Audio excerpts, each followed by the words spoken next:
Welcome to the deep dive.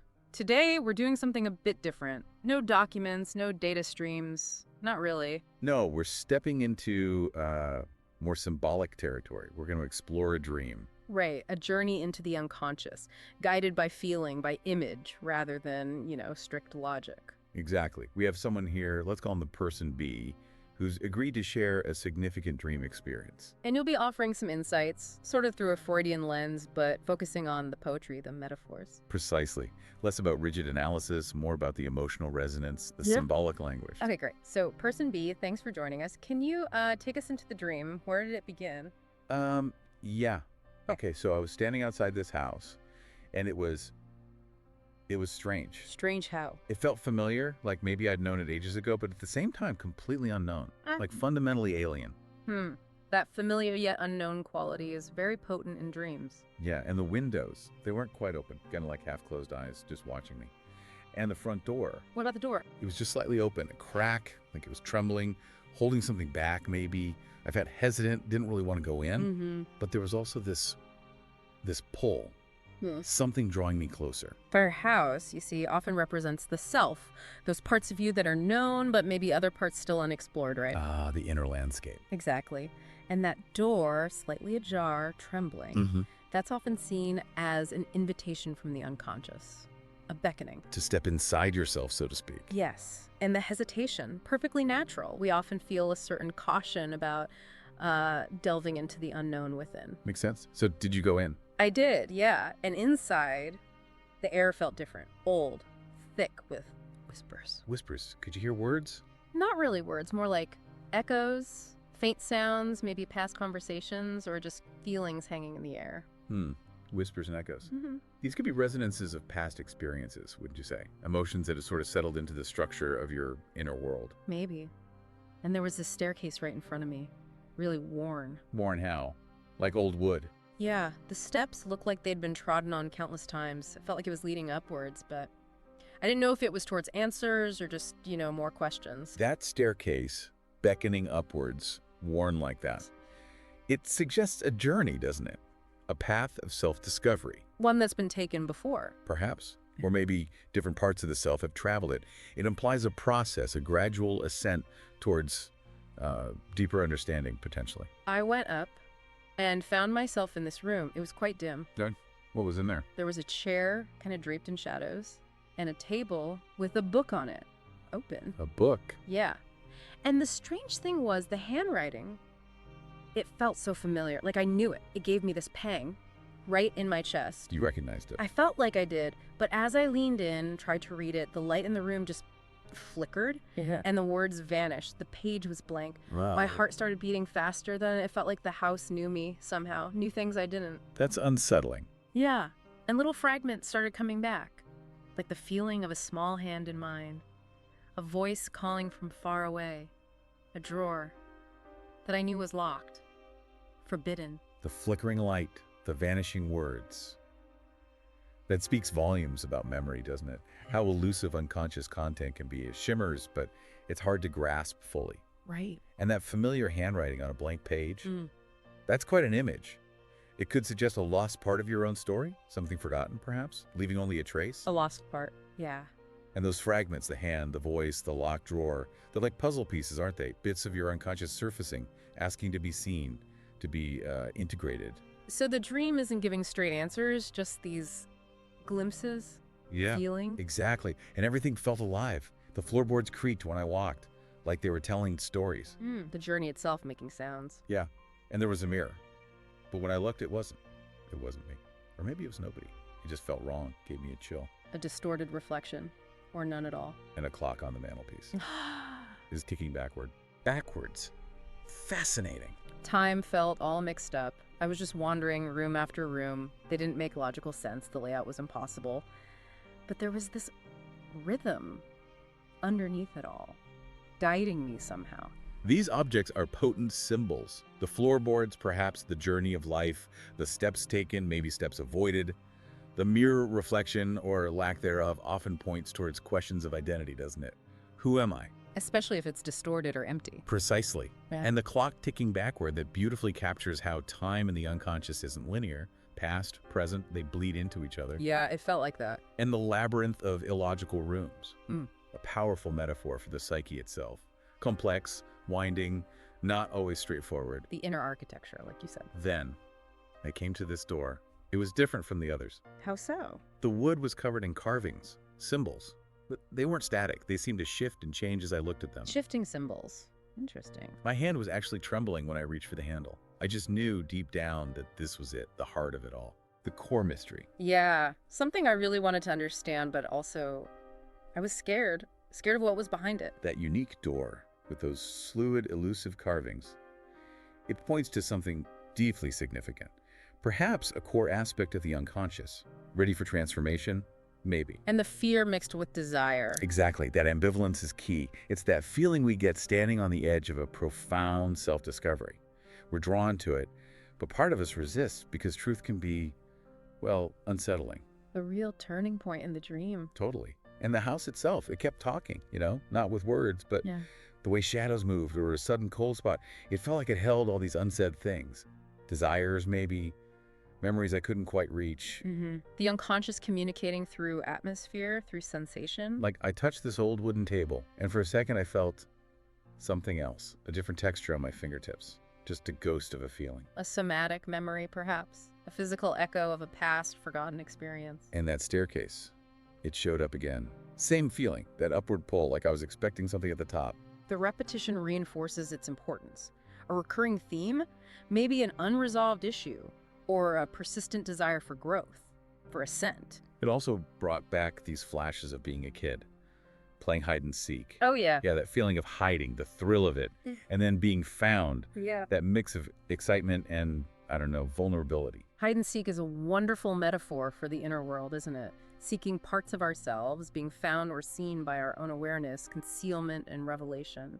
And the feeling of forbidden places in the game, places you weren't supposed to go. The house seemed to remember all that, like the walls held echoes of laughter, secret spots. Forbidden places, often symbolizing repressed desires or parts of the self deemed unacceptable, pushed into shadow. The house contains these hidden dynamics. Weaving together the senses, the memories, the feelings. Yeah, and then other fragments started floating up, like dust in the light, that locked drawer again, a room I felt I shouldn't go into, a secret being whispered, but too faint to hear. Glimpses into those locked away areas. It made me wonder, what did I really want in the dream? And what does that say about, now, how desire hides itself? Desire's disguises. The unconscious rarely speaks directly about such powerful drives. It felt like desire was the slightly open doors, the cool feel of the window panes. Even there was this dripping sound somewhere, rhythmic, like a heartbeat. The house itself embodying that pulse, that life force. And there was this subtle sensuality, too. Not obvious, but the curve of a banister. The way mattress might give under weight. Faint smells I couldn't place. Yes, the unconscious is deeply connected to the body, to eros, the life drive. It often emerges in these subtle symbolic ways. The house as a body, holding these energies. And I kept thinking, why this house? Why was I dreaming this now? That why now question is often crucial. It suggests a readiness, perhaps.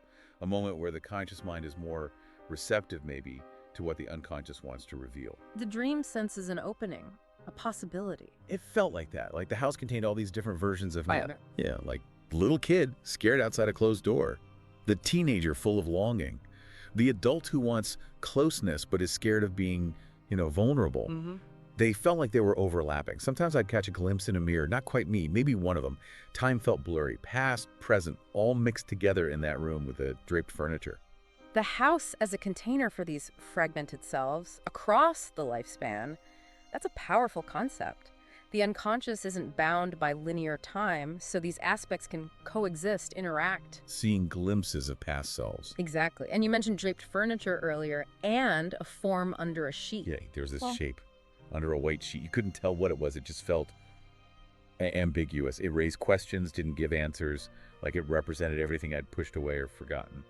That ambiguous form, resisting definition, that often points to a core issue, a central complex perhaps. Yeah. Something significant but maybe difficult to confront directly, so it remains veiled.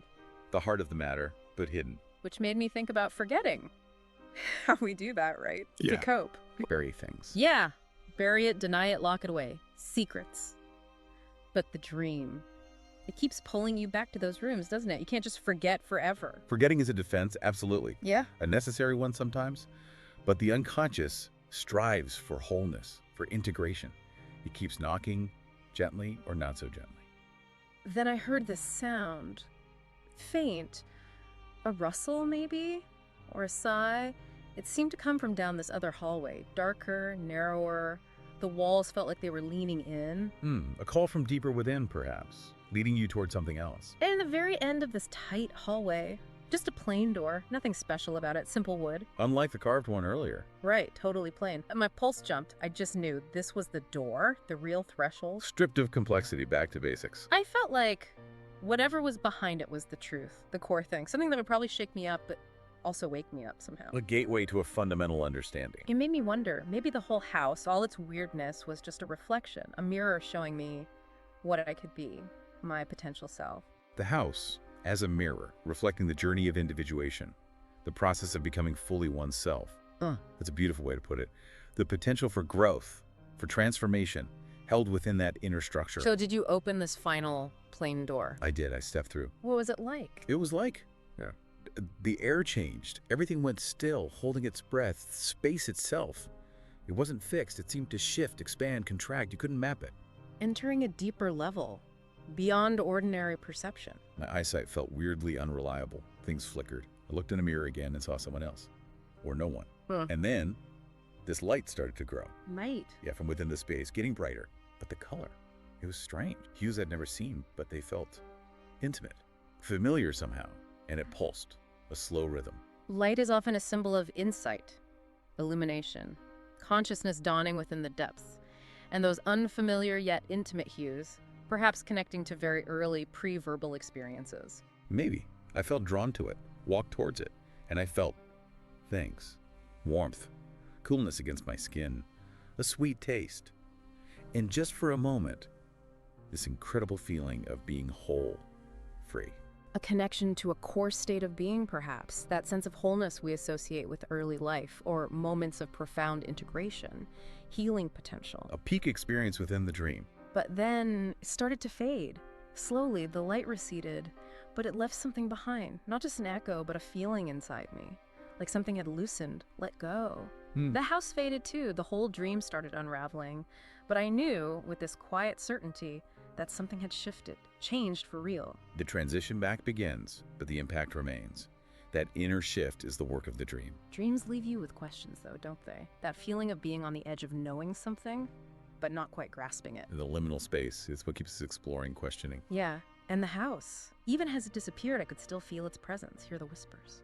The unconscious continues to resonate, even as we surface back to waking life. Its messages linger. The dream's influence doesn't just stop when you wake up. No, and then I was awake, back in my bed, or maybe somewhere else first. It felt natural, the transition. My body felt heavier, grounded.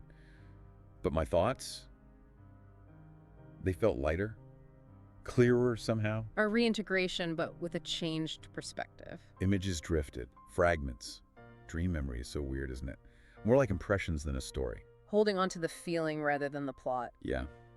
The house was gone, but not gone. Its essence is still there. I feel like it just pop up again. I had to just breathe for a minute, anchor myself. The breath, yes, anchoring back to the present. But the essence remains, influencing you subtly.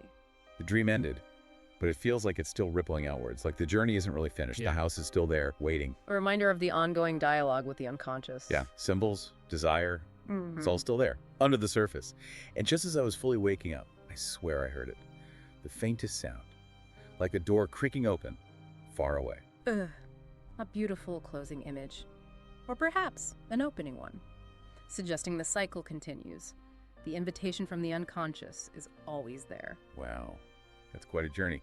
It really shows how these inner landscapes, even when they feel strange or unfamiliar, can hold so much personal meaning. Absolutely. It's about listening to that symbolic language, the feelings it evokes, more than trying to decode it like a puzzle. So for everyone listening, maybe this sparked something about your own dreams. Think about the feelings, the recurring images. What might your inner world be whispering to you? It's a rich field for self-discovery, always unfolding. Definitely something we'll revisit. Exploring these inner dimensions is always fascinating. For now, though, we'll leave you with those echoes.